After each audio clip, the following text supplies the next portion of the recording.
কিন্তু আজকে মুখ্যমন্ত্রী মমতা বন্দ্যোপাধ্যায় শুরুই করেন এই বলে যে জাতীয় নির্বাচন কমিশনকে ছটা চিঠি দিয়েছেন, কোনো উত্তর দেয়নি।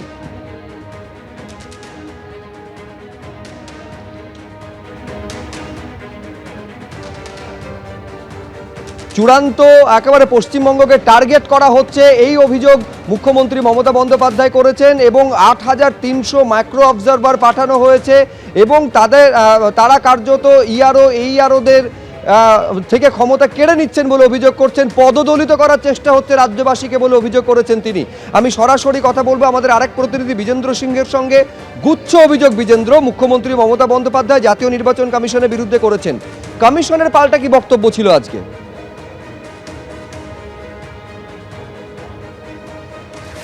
দেখো, সব থেকে বড় অভিযোগ যদি আমরা দেখি মুখ্যমন্ত্রীর, যেটা সুপ্রিম কোর্টও অ্যাকসেপ্ট করেছে কি এটার রাস্তা বের করতে হবে, এটা সুরাহা বের করতে হবে, সেটা হলো ১,৩৬,০০,০০০ লজিক্যাল ডিসক্রিপেন্সিস কেস রয়েছে, যার মধ্যে ৬৩ লাখ এখনও হিয়ারিং পেন্ডিং রয়েছে।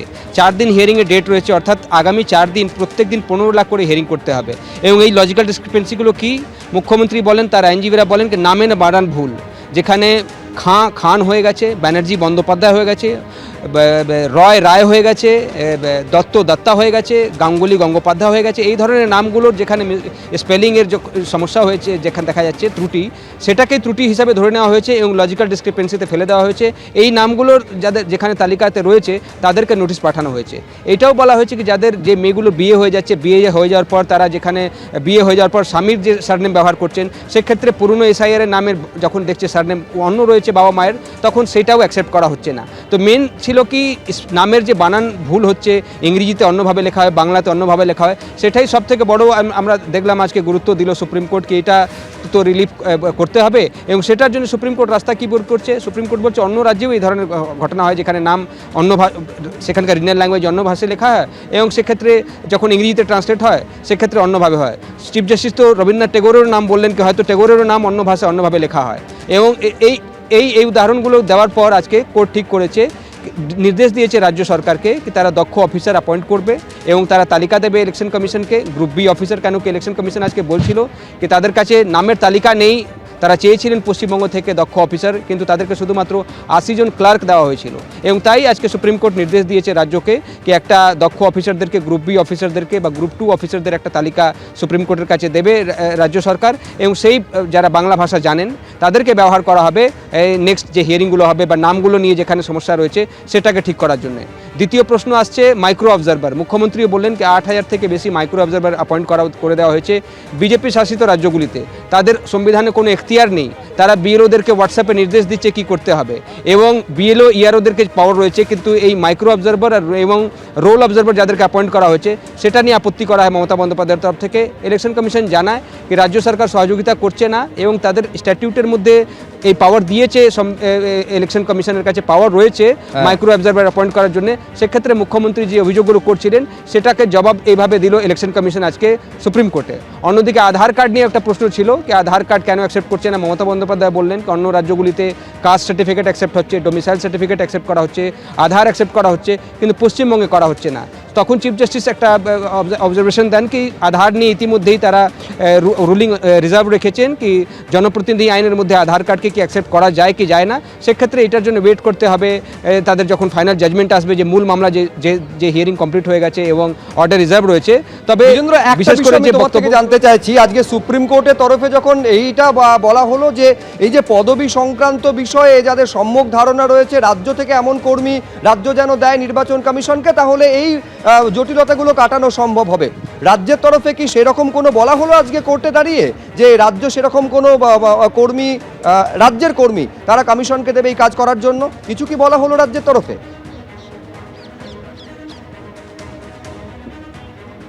দেখো, এখন তো দিতেই হবে, কেন সুপ্রিম কোর্ট আজকে এই অর্ডার দিয়েছে, সুপ্রিম কোর্ট নোটিশ ইস্যু করেছে, সোমবার নেক্সট হিয়ারিং হবে, সোমবারের আগে রাজ্য সরকারকে একটা তালিকা দিতেই হবে সুপ্রিম কোর্টের কাছে হলফনামা আকারে কোন কোন অফিসারের তালিকা তারা এখন ইলেকশন কমিশনকে দেবেন, বিশেষ করে যেখানে নামের বানার ভুল হয়েছে এবং তাদেরকে লজিক্যাল ডিসক্রিপেন্সিসে ফেলে নোটিশ চলে গেছে।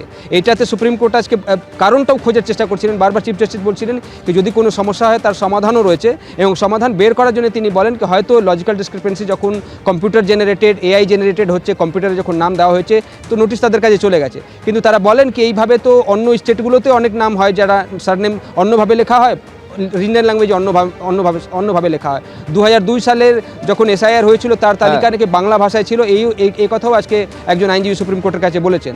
তো সুপ্রিম কোর্ট এটা অ্যাকসেপ্ট করে নিয়েছে, কিন্তু তার সঙ্গে সঙ্গে এটাকে সলভ কীভাবে করা হবে, সলভ করার একটাই রাস্তা রয়েছে, সেটা হলো এরম অফিসারকে অ্যাপয়েন্ট করা যারা বাংলা ভাষা জানেন এবং বাংলাতে দক্ষ।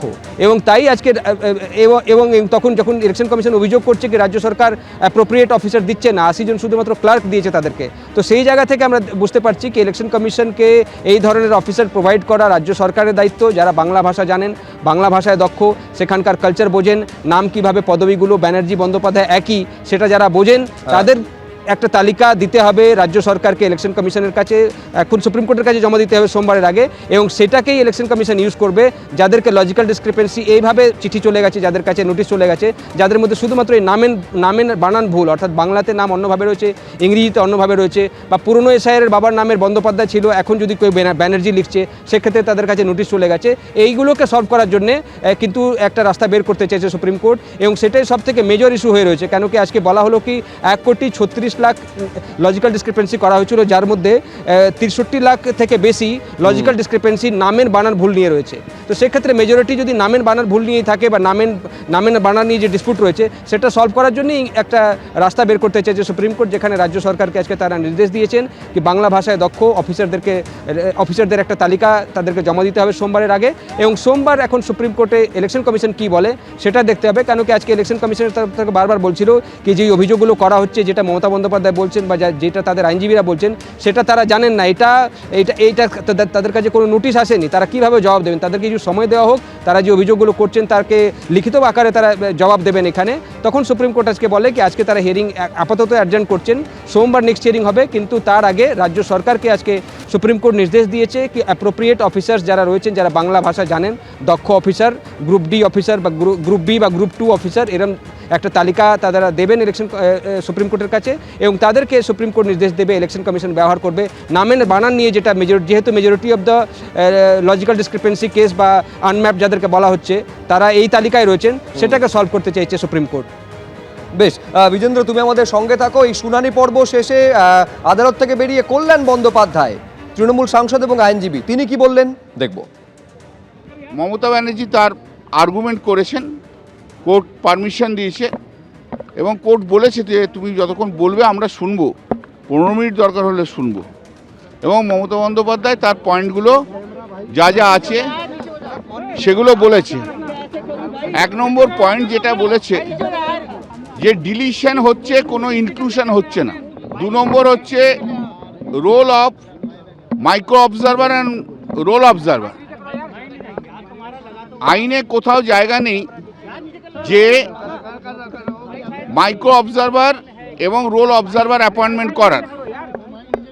3 নম্বর হচ্ছে এই যে লজিক্যাল ডিসক্রিপেন্সি বলেছে, সেগুলো কোনো ছোট ছোট মিস্টেক, যেমন খান, বাবার নাম খান লিখেছিল আলাউদ্দিন খান, এখন এসছে আলাউদ্দিন খাঁ, তার কার মিস্টেক? এটা তো ইলেকশন কমিশনের মিস্টেক, তার জন্য লোককে কেন হ্যারাস করা হবে? যেমন বিপুল, জজ সাহেবরাই বলেছে যে বিপুল, তো বাংলাতে উচ্চারণ তো বিপুল, তা সেটা কি করে মিসম্যাচ হয়? তারপর মহিলারা যাদের বিয়ে হয়ে গেছে, যাদের সারনেম চেঞ্জ হয়ে গেছে, তাদের কি করে মিসম্যাচ হয়? 150 জন লোক মারা গেছে সে কথাও বলেছে। এবং যেটা বড় কথা, যে এখনো প্রচুর লোক বাকি আছে হিয়ারিংয়ের, প্রায় 70-75 লক্ষ, মাত্র 4 দিন সময় আছে। জজ সাহেবরা বলেছে সেরকম হলে আমরা টাইম বাড়াবো, উই আর থিঙ্কিং। এবং এই মামলা সোমবার দিন আবার হিয়ারিং হবে, তারপর যা ফাইনাল অর্ডার দেওয়ার তা ফাইনাল অর্ডার দেওয়া হবে। আরও 2-3টে ম্যাটার আছে, সেগুলোকে ট্যাগ করা হয়েছে। এবিপি আনন্দ, এগিয়ে থাকে, এগিয়ে রাখে।